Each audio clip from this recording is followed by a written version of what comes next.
Hello there, and welcome to my second Revision by Students politics video. Today I'm going to talk to you about citizenship and political participation. I think it's best I begin by telling you exactly what citizenship means. This term, it dates back to the 18th century and the days of the French Revolution.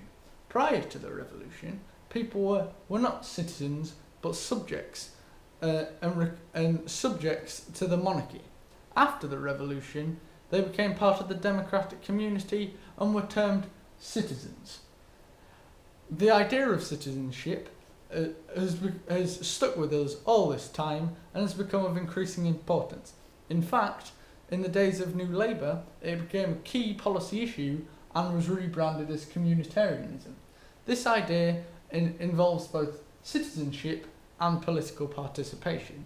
On the citizenship side of things, it's the idea that the citizens will become more involved in their community, they will make efforts for independent social action, and just become more involved in local politics in general. Secondly, this leads me on to political participation. In the UK, over the past 5 decades or so, political participation has dropped significantly. In terms of electoral turnout, they're the people who turn up and actually vote at elections, this number has fallen significantly. In fact, in the 2001 election, this fell to below 60%. However, in the two elections after this, 2010 being the latest, it has increased to just over 60. In addition to this, party membership has decreased dramatically, specifically in the Conservative Party, which in the 1980s had well over 1 million members. However, as of the 2000s has had under 200,000, and the Conservatives were traditionally the party with the most number of members. What's more, the term partisan de-alignment has come to light in recent years, and this refers to the idea that people in Britain are more and more becoming disengaged and not happy with anything that the main political parties have to offer. Of course, the time that this term was first used was when it was mainly Labour and mainly Conservative, with the Lib Dems just on the side. However, many have argued that as of 2010 and the coalition, the UKIP response, which if you don't know about, I'll tell you more about in my future videos, has caused this to decrease somewhat.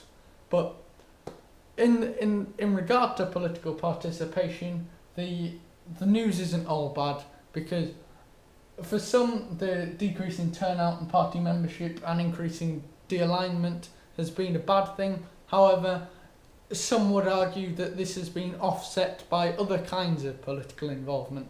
For example, in the 1990s, the poll tax riots involved hundreds of thousands of people, not just the type of people you'd normally expect to riot, but very middle-class, middle-aged people who simply opposed it. And this is a form of political participation when they peacefully protested. Likewise, there's been an increase in the membership of pressure groups in recent years, which again, if you don't know much about, I'll explain more in my future videos. But in this regard, the RSPB, for example, the Royal Society for the Protection of Birds, has well over 1 million members. Likewise, the Neighbourhood Watch has almost 100,000 members, and there are pressure groups ranging from everything to Child Protection to CAMRA, the Real Ale Society. But that said, political participation, as I've said in previous videos, is of the utmost importance to democracy, and efforts have been made and are continue to be made to improve this. As a result, I thought I'd explain to you some methods in which political participation could be improved.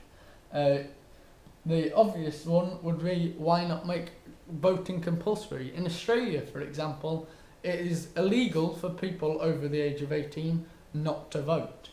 On the one hand, this seems appealing, as everyone will be involved, and therefore the government would have more legitimacy. But then again, the whole idea of compulsory voting isn't very democratic and sort of goes against those principles. However, I personally feel that this is the best method, and those who don't want to vote or feel they aren't represented can spoil their ballot, which means they go and they show their agreeing with the democratic system, however refuse to lend their support to any particular party or candidate. Alternative methods include making voting easier, for example, polling over a number of days rather than just one, as currently happens in general elections, postal voting, or in fact perhaps even internet voting. Which internet voting, for example, leads on to another type of increased method of increasing political participation not mentioned here, which is increased internet activity.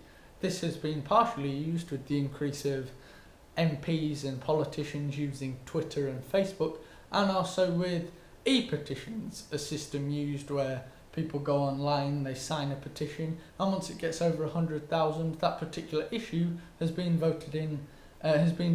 debated in Parliament. For example, Hillsborough was used. Additionally, lower the voting age has been cited as a method of improving political participation in this regard. 16 and 17-year-olds, they can pay taxes, they can live on their own, they can drive, they can serve in the army. In fact, they're twice as likely to die than anyone else in the army. But that said, it seems somewhat of a band-aid solution to let these people vote, because just like the people older than them, they may not be interested. In fact, they're not very likely to be interested. Another method is electoral reform, in which many would argue that perhaps the current systems used in the UK aren't effective enough, and we should look to other countries for means of increasing political participation. For example, Sweden and the Scandinavian countries use a form of direct democracy, which I'll be talking about in my next video incidentally, as a means of ensuring citizens are involved in the political process and political decisions, whatever they may be.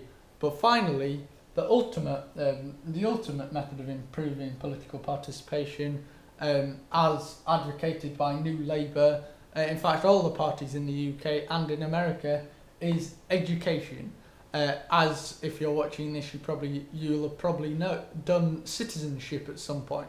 This is a means of increasing political participation by explaining to people exactly what democracy is, exactly what democracy can do for them, and how important political participation is. This, while focused towards children, is something that is the idea that the current generation being educated, such as myself and most likely you watching, will learn and take on well into our adult life, and put into practice in our adult life. That's it for today. Thank you very much.